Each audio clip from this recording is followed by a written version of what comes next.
Dr. Ramin Osqui there, the brilliant. All right, joining us now is the man behind Fauci's deposition, Missouri Attorney General Eric Schmitt. He's also Missouri's senator-elect. We're so excited about that. Mr. Attorney General, the official transcript of the depo has not been released, but what else can you tell us about Fauci's appearance? Well, for a guy that proclaimed to be he was the science and this all-knowing being, it turns out his middle name was I don't recall. So we got a lot of that. We got a lot of that in the 7 hours. But we were able to extract, I think, some really important information. First, the lab leak.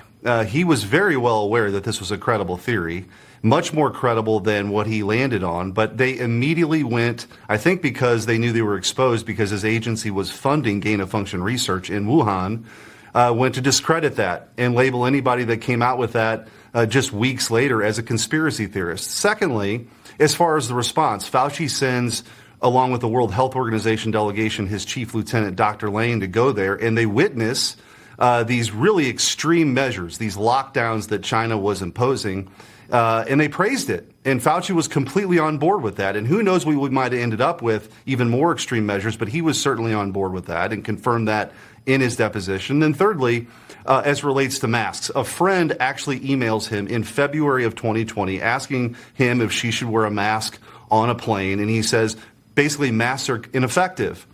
Later on March 31st, there's some emails with more studies to confirm that. Then on April 3rd, he does an about face and says, masks are completely necessary. Mandates follow. Lives are ruined and COVID tyranny is born. What's clear from this depo, Laura, is that when Fauci speaks, big tech censors. And that's what this lawsuit's all about. Well, today on CNN, Fauci was asked about the lab leak theory, and here's what he said.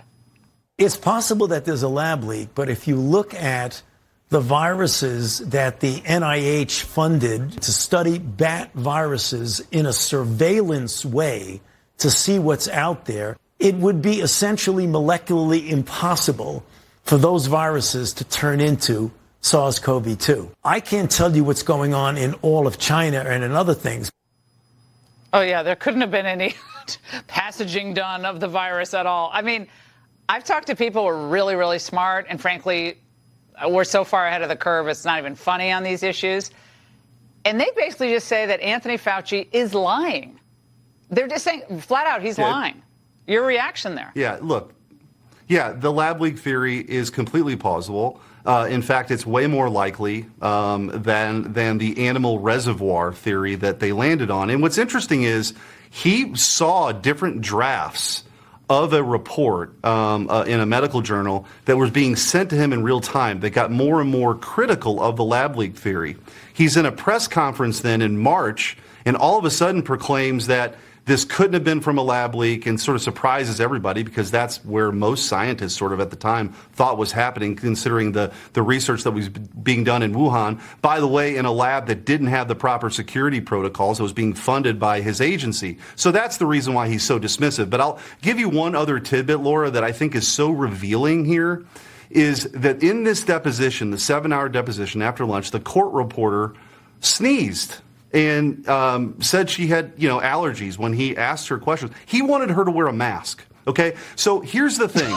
This is November 2022. What a fraud. And this is the mentality of the guy who was in charge essentially of now destroying our economy, destroying livelihoods and lives, forcing the masking of our school kids. And this is his mentality. So I think this was always about, Laura, you've talked about it, I've talked about it, this was always about power and control, never about the science. And he's willing to sort of make it up as he goes along. And people were, had candles dedicated to him. But I think that everything's being exposed now, which is why this lawsuit's so important. Yeah, well, he was always jealous of those lockdowns in Europe and in China, clearly. I mean, if he could wave his magic wand, we'd all still be locked down, ordering Uber Eats. Mr. Attorney General, thank you for filing this lawsuit. We really appreciate it. And tonight